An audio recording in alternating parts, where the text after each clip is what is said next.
Hi, everybody. So, on this rainy weekend, we are splitting our video into two separate parts because we realized that when we did a full length video about talking about serious issues in the media, it was too long. So, today, um, this is being recorded on Saturday and posted on YouTube on Sunday. So in today's portion of the video, we will be talking about climate change, homophobia, and substance use disorder. And these are going to be a compilation of different media, so it's not just Friends. So, first of all, we're going to talk about movie reviews for movies we watched between the end of August and the whole month of September. So, we are going to be discussing Leprechaun, the Bob Burgers movie, Scream, We're the Millers, and Yellow Submarine. So the first movie we wanted to talk about is Leprechaun. Now, Leprechaun is what is described as a thriller, and this first aired in the theaters around 1987. So I was 3 and he was 5. No, I was 3 years old. Janine was around the time she turned 2. Okay. So this was Jennifer Aniston's first movie before she was on Friends, and her character in this movie kind of reminds me of Rachel in the first couple of seasons of Friends because she's like really whiny and really bratty. Um, but overall, I didn't like this movie. I thought I wasn't. I was bored, and I we what did we give this rating? A C plus. We gave this one a C plus. When I first looked at the title for this movie, I was kind of engaged to see it myself because I'm into leprechauns, and also I have part of my family is an Irish background, my father's side. The next movie that we are reviewing is the Bob's Burgers movie. This movie came out last summer, and I first heard about it through my personal trainer at the YMCA, who I was working with before I moved. He highly recommended this movie to me and said it was good. So thank you, Tyler, for the recommendation. I'm not sure if you're going to be watching this or not, but thank you. Um, so we only started to watch the Bob's Burgers cartoon very recently, and actually, we really quite enjoy the cartoon, and the movie was just as enjoyable. Um, so I don't want to give too much of the plot away, but it's basically a coming of age story for the character Louise, who is the youngest of the Belchers. And she's probably my favorite character. She's a lot of fun. My second favorite character is probably the mother, Linda. Um, so Where do you rank Bob in that one? he's funny too. I mean, my least favorite character is probably the Mr. Fishoder, the landlord. I don't really like him. But so we gave the Bob's Burgers movie a B plus because we loved the mystery plot. We loved the characters. We thought the story was a lot of fun. The characters are very engaging. Um, and I, in preparation for this video, I watched Wicked Binge's character ranking of the characters from the movie, and I agree with everything that they said about how they ranked the characters. The next movie that we wanted to talk about is Scream. This was on TV on AMC a few weeks ago, but I only made it halfway through because Friends was on at 9 o'clock and I changed the channel, but we are renting it from the library in a few weeks to finish watching it. But as far as we made it up to, when we were watching it on TV, how would you rank it? And would the ranking change once we actually complete watching it? Well, so far we have B plus for the rankings in the Scream movie, and the character that you're gonna could watch from who was from Friends was Courtney Cox, who plays the news reporter. So Courtney Cox's character in Scream is definitely not my favorite character. I actually liked her character much better in Ace Ventura: Pet Detective. I just thought her character was a lot funnier and had better chemistry with the other actors, and she just comes off as really mean and really nosy, and I don't really like her. Sydney, though, Sydney, the character that Ned Campbell plays, she's my favorite character. Um, so we haven't made it to the end of the movie yet. So I don't want to. I mean, I've seen videos on YouTube that basically spoil the ending, so I know how Hmm. the movie ends, but I don't. I want you to be surprised, so I'm not going to say anything. And then we can discuss the ending once we watch it. So far, we rank Scream a B minus, but it could go up or down once we finish watching it, and we will re-review the movie probably at the end of the month when we are going to review the rest of the Halloween thriller movies and Brigadoon. So stay tuned for that complete review. And that review video, we are also reviewing Easy A and The Blind Side.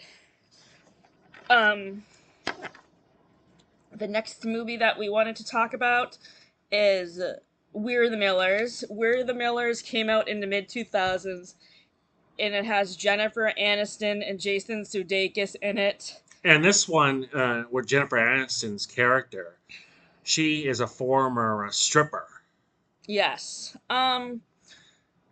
And I find the humor when Jennifer Aniston and Adam Sandler are paired up together much more entertaining than Jason Sudeikis.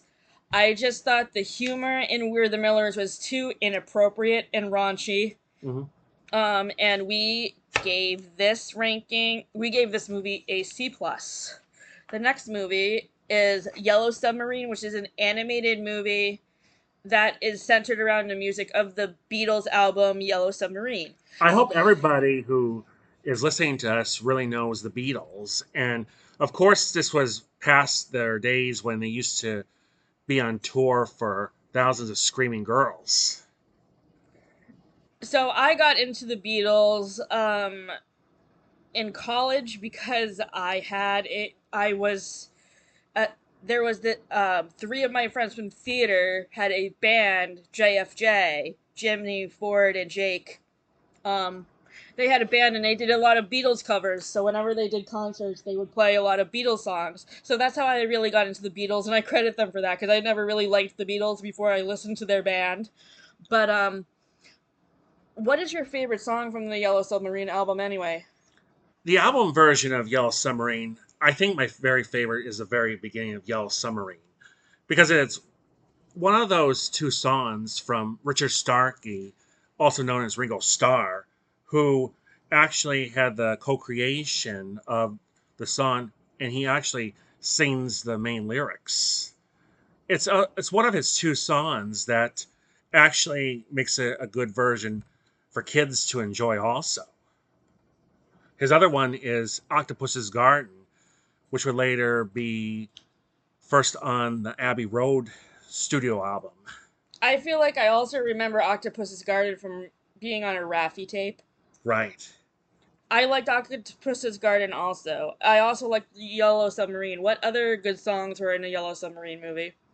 Now, on the album Yellow Submarine, compared to the movie, there is songs like one from, I think, George Harrison called Only a Northern Song. And then they also do All Together Now. Yes, All Together Now is a really good song. I like that Plus, song. also, other songs that are off from the album are a couple from the memorable Sgt. Pepper album. Then they also have, when they were restoring the meanies from Pepperland, All You Need Is Love.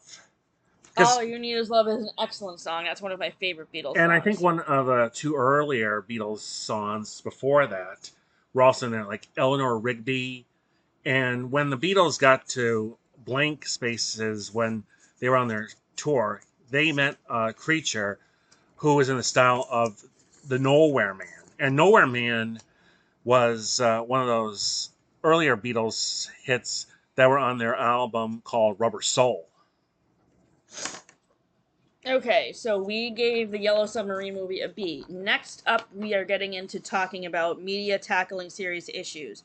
First, today, we're going to talk about climate change. Climate change was discussed in The Muppet Show and Cars 2.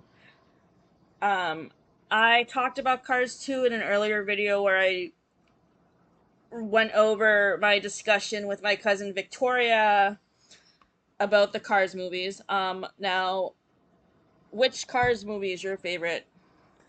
Well, of all the Cars movies that we watched, I think the third one was my favorite. Mm-hmm. Me too. Did you like how climate change was handled in Cars 2? Well, it is one of those discussions that they say about the vehicles that are made on the market that are compared to the fuel that is burns that kind of harms our environment.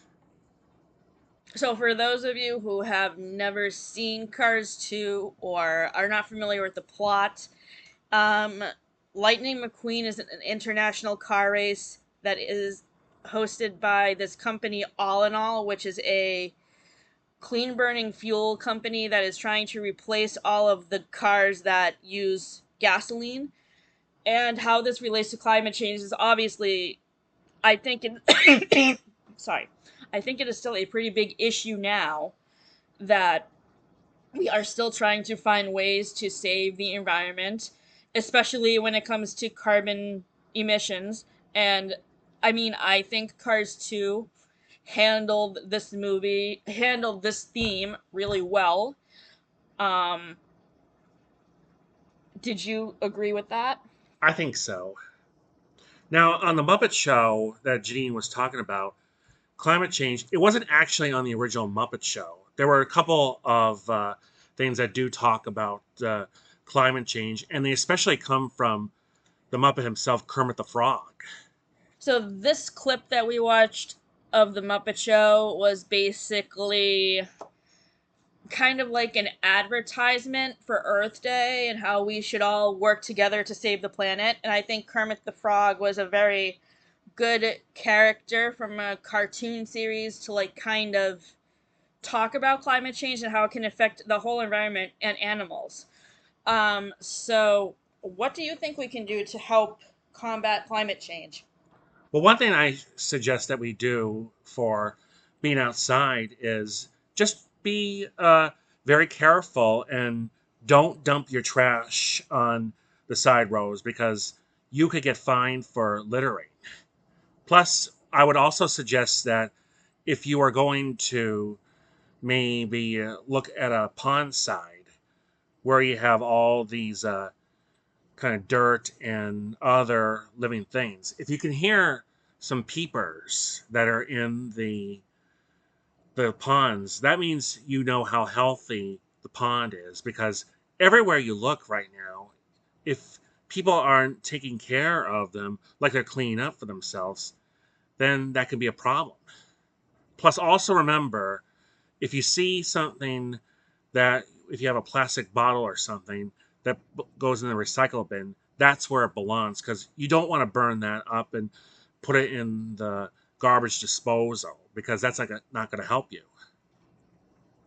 I agree with everything you just said. If you have any further commentary you want to make on how we can combat climate change, leave a comment below, please.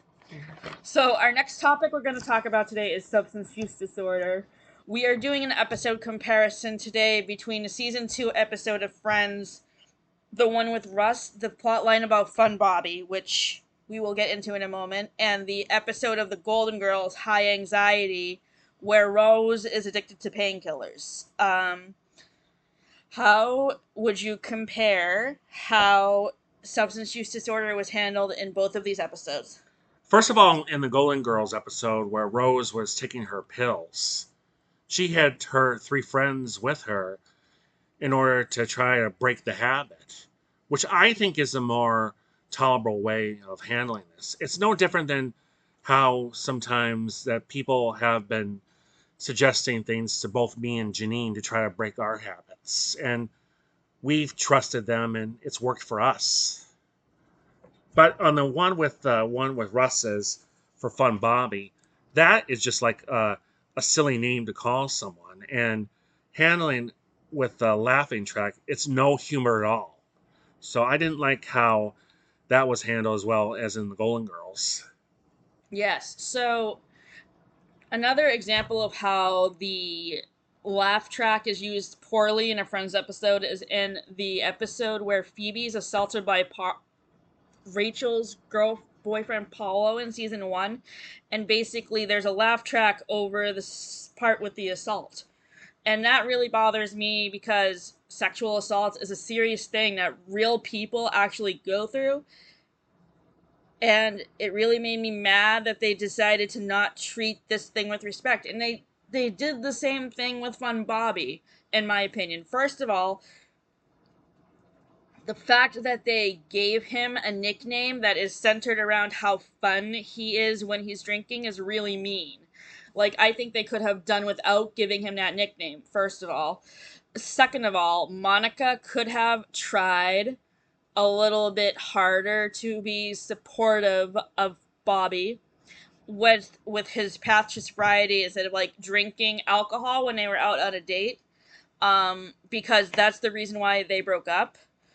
And I also hated how in the scene where he leaves the coffee house after telling them about how the hardware stores are not open past midnight, and Chandler says ridiculously dull Bobby.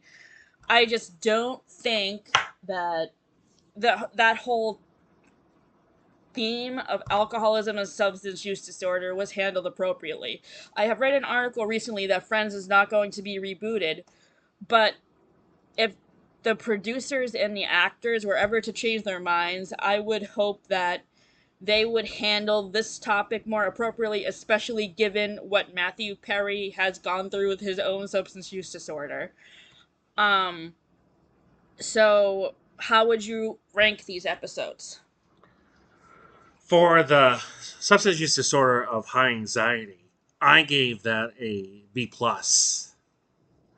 But for the run with Russ on Friends, C plus. I gave I gave the one with Russ a C because not only did I not like Fun Bobby's plotline, but I thought that the episode where Rachel was the part of the episode where Rachel was dating a guy that looked like Ross, who was actually played by David Schwimmer. Also, Russ was also played by David Schwimmer, which kudos to him for being to being able to be two characters in the same scene. I thought that was kind of like what Lisa Kudrow does with playing Ursula. Um, but yeah, I gave this episode a C. I agree with your ranking of the Golden Girls episode B plus.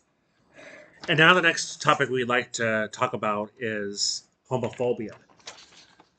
So not only are we going to compare the Golden Girls episode we watched to episodes of Friends that we watched, but I'm also going to briefly mention a season 1 episode from Glee that I watched when Glee was originally airing. We didn't watch the Glee episode, but I wanted to talk about it anyway because I think this episode represents homophobia very well, as opposed to the Friends episodes. So first, we're gonna talk about the Golden Girls episode, "Scared Straight," which is from season 4 When um, Blanche's brother comes to visit. and he is gay and he's afraid to come out to Blanche and tell him that he's gay. How many of you have ever had secrets that you were hiding from your family or friends that sometimes you were afraid that they would get mad at you? I don't want to talk about that because it's related to my Matthew Perry scam and that's personal, so let's not discuss that. All right, let's go on. Um, but if you in the audience would like to share some stories with us, please feel free to leave a comment or send us a private message on Facebook or Instagram sharing your thoughts. So, I feel like in the Golden Girls episode, the storyline was perfectly written for the topic of homophobia. Now, there are a couple of different episodes of Friends that I would like to mention today that tackle this theme. The first one is from season 2, the one with the lesbian wedding. So I'm gonna focus on the scene where Carol comes over to Ross's apartment saying she wants to call off the wedding. Um, so she comes to Ross's apartment and basically says it's not Ross's apartment actually, it's Monica and Rachel's. So she comes over to Monica and Rachel's apartment to talk to Ross, and she basically tells them that her parents are not coming to the wedding for her and Susan because of her sexuality. And I felt really bad for Carol that she was considering canceling her wedding because her parents did not support her, and I thought Ross did a really good thing by taking the place of Carol's father, even though he was obviously hurt by the fact that Carol left him for Susan, and the fact that Susan is not exactly very nice to him, and Susan, no matter how well acted she was by Jessica Hetch, she was one of my least favorite characters in Friends because I just hated the way that she treated Ross. Um, so, um, I really liked how Ross said to Carol that if you want to marry her and if you love her, that's all that should matter. Who cares what your parents say? Um, and I really felt bad for Carol that her parents didn't support her in her marriage to Susan, and I wish that had been explored a little bit deeper because you don't even really know anything about Carol and Susan's families. And, like, sure, it's mentioned how Carol's parents felt about the marriage, but how did Susan's parents feel? They didn't even mention how Susan's parents felt. It would have been interesting to find out how the other set of parents um, felt about that too, but that was never even brought up, how Susan's parents felt. And I wish that had been delved into a little bit deeper. Um, so, how would you rate the one with the lesbian wedding and how this theme of homophobia was handled? Well, with the lesbian wedding, I thought it proved to be a easy topic to understand. I gave that a B plus. I mean B minus. That's interesting because I gave it an A minus because there were two different topics that were handled in this situation that were actually serious issues. Homophobia was one, with Carol's parents not wanting to go to the wedding, and divorce was two because Rachel's mother comes over to their apartment to Monica and Rachel's to basically tell Rachel that she's divorcing her dad. And the scene between Marlo Thomas and Jennifer Aniston was fantastic. And the acting between both of them was really, really fantastic. Um, and it was a really powerful scene. But I thought it was weird that Rachel's mother was at Carol and Susan's wedding when she didn't even know Carol and Susan. I don't know if she met them any other time, but I just thought that was strange. Just like in the one with Barry and Mindy's wedding, which is at the end of season 2, like Monica and Richard and the rest of Rachel's friends are all at Barry and Mindy's wedding, but that's weird because none of them are really close to Barry or Mindy. And I also think it's strange that Rachel was even invited to be in Barry and Mindy's wedding because she left Barry at the altar and then she cheated on Barry and Rachel cheated on Mindy with each other, and Mindy also cheated on Rachel with Barry. So I just I just thought that whole episode was sort of unnecessary. The one with Barry and Mindy's wedding. Um but yes, the next episode related to homophobia from Friends we wanted to talk about to compare to the Golden Girls episode was the one with the metaphorical tunnel. This is season 3, episode 4, when Carol and Susan bring Ben over to Monica and Rachel's so Ross can babysit him. and Ross makes a big deal about Ben playing with a Barbie doll. I thought Ross was a really big jerk in this episode about Mhm.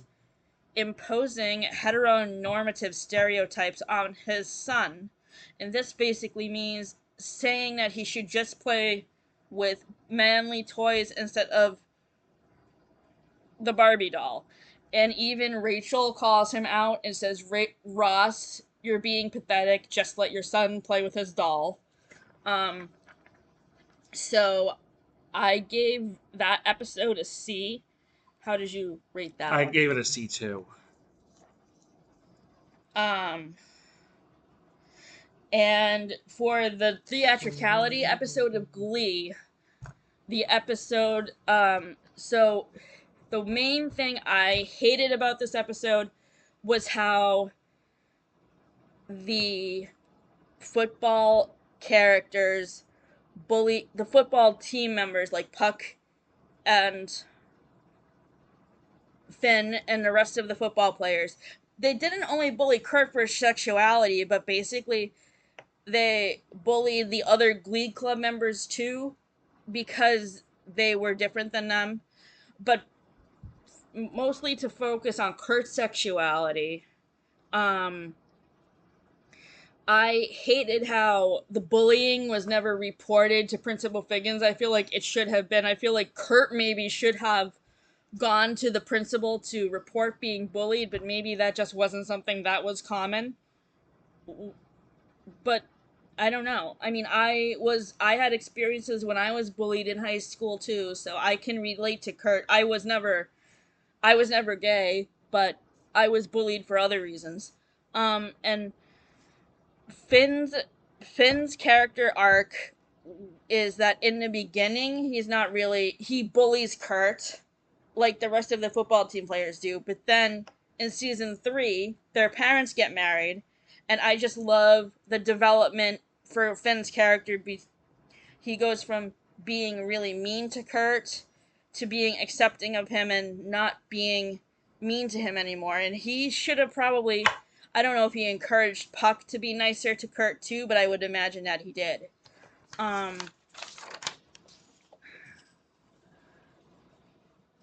so that's about all we're talking about in this part of the video, and then we're gonna move over to the next part of the we were gonna talk about the hurricane preparedness episode. Oh, no, that's in the next video. Yeah, stay tuned for that. So the next video is going to be posted tomorrow night at 7. I mean, Monday night. Okay, everyone stay safe and have a happy long weekend for Columbus Day. Have a great weekend.